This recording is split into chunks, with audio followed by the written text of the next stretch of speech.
Hello everyone, welcome back to Matt Facts. So since it's kind of the winter holiday season, I figured we'd talk about reindeer.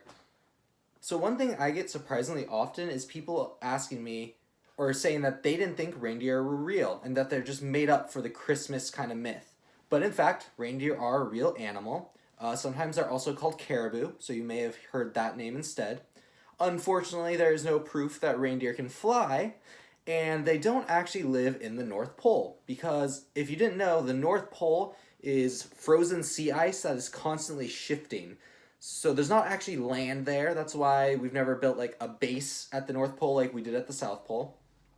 But reindeer do live in all the Arctic and subarctic areas of the northern hemisphere, and there will be a map right here to show you kind of their range that they're in.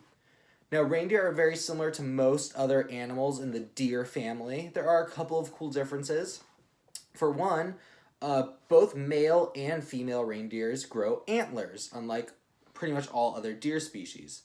Just in case you don't know, antlers are the branchy ones. The difference between an antler and a horn is antlers grow and then fall off every year, where horns, which all the cows and its relatives have, those are actually attached to the skull and those are going to be permanent and they are only going to have one point.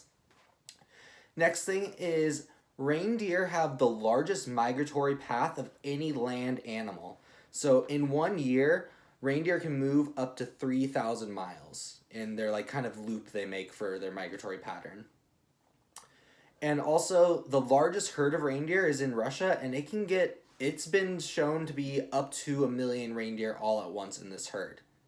So next we're going to kind of move into talking more about kind of the Santa myth and kind of the magical side of reindeers. So over the years, the amount of reindeer that Santa has changed. Having reindeer wasn't mentioned until 1821. There was a poem that came out that said Santa had one reindeer, and it was just pulling his sleigh. There was no mention of flight or anything like that. It wasn't until 1823 when 'Twas the Night Before Christmas came out where we get the 8 original reindeer that we think of, and their ability to fly was mentioned. My two favorite of the 8 are Donner and Blitzen, because that means thunder and lightning in German, if you didn't know.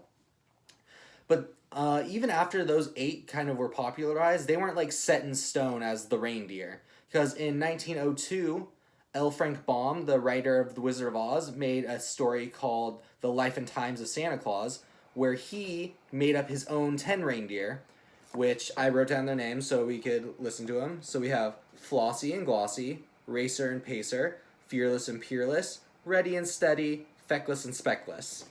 So those could have been our reindeer, but eventually the original 8 kind of were set in stone because when they made the movie version of The Life and Times of Santa, they didn't even mention the reindeer's name because those 10 names were unimportant and no one would know who they were and would get confused with the 8 names we're used to.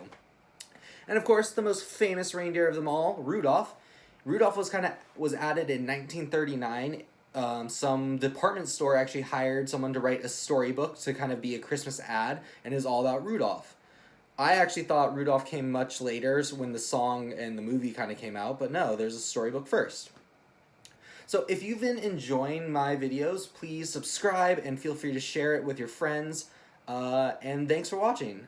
I'm Matt, that was some reindeer facts, and we'll see you next time.